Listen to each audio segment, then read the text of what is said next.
عورتوں کی نمائندگی ہر شعبے میں چاہیے، لیکن مردوں کی دنیا ہے، پہلے مردوں کو یہ شعور دلانا ہے کہ عورتوں کی نمائندگی کے بغیر زندگی کامیاب نہیں ہو سکتی، مردوں کی بھی نہیں ہو سکتی۔ جب ان کو اس بات کا احساس ہوگا تو پھر یقیناً عورتوں کی نمائندگی ہم زیادہ کر سکیں گے۔ فیملی کورٹ میں تو ہے ہی ہے، اور یہ جہاں تک ڈسپیوٹ ریزولوشن کی بات ہے نا، آلٹرنیٹ فیملی کورٹ ایکٹ میں لکھا ہوا ہے کہ پہلے جج ان کو موقع دے گا آپس میں تجزیہ کرنے کے لیے، لیکن اس قسم کا ہمارے پاس ایک علیحدہ ادارہ نہیں جہاں مرد اور عورت آپس میں مل کے تجزیہ بات کا کر لیں۔ اور اگر یہ سیٹ اپ ہو جائے تو یہ بہترین طریقہ ہے کہ جو خاندانی ہیں اس طرح کے آپس میں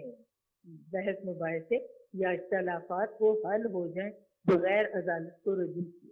تو ایک فیملی آربیٹریشن سیل کہہ لیں یا ایک محکمہ کہہ لیں جہاں مرد اور عورتیں رجوع کر سکیں اور ان کے زیادہ آسانی سے مسائل حل کر سکیں، اور یہ ویمنس پروٹیکشن ایکٹ کا حصہ ہو سکتا ہے، فیملی کورٹ ایکٹ کا تو پہلے ہی ہے، لیکن یہ شعبہ علیحدہ ہونا ضروری ہے۔ رائٹ میڈم، اور اسی نوٹ پہ اپنے آج کے پروگرام کا اختتام کریں گے۔ تھینک یو سو مچ مس ہما، تھینک یو سو مچ رضوان صاحب، and thank you so much madam, آپ تینوں کی تشریف آوری کا بہت بہت شکریہ۔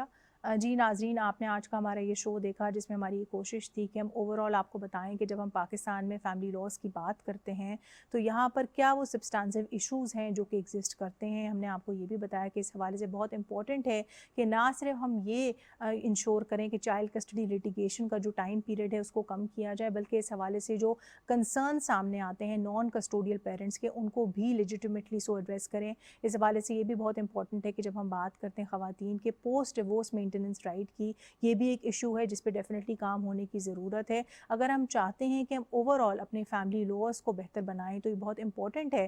کہ اس حوالے سے ہم ADR کو بھی اسٹرینتھن کریں تاکہ وہ لوگ جو کہ عدالتوں تک نہیں جا سکتے یا نہیں جانا چاہتے، ان کے پاس ایک آلٹرنیٹیو طریقہ ہو اپنے کیس کی سنوائی کروانے کا۔ آج کے لیے اتنا ہی، اگلے ہفتے تک کے لیے اپنی میزبان فاطمہ شاہین کو اجازت دیں، اپنا بہت سارا خیال رکھیں، خدا حافظ۔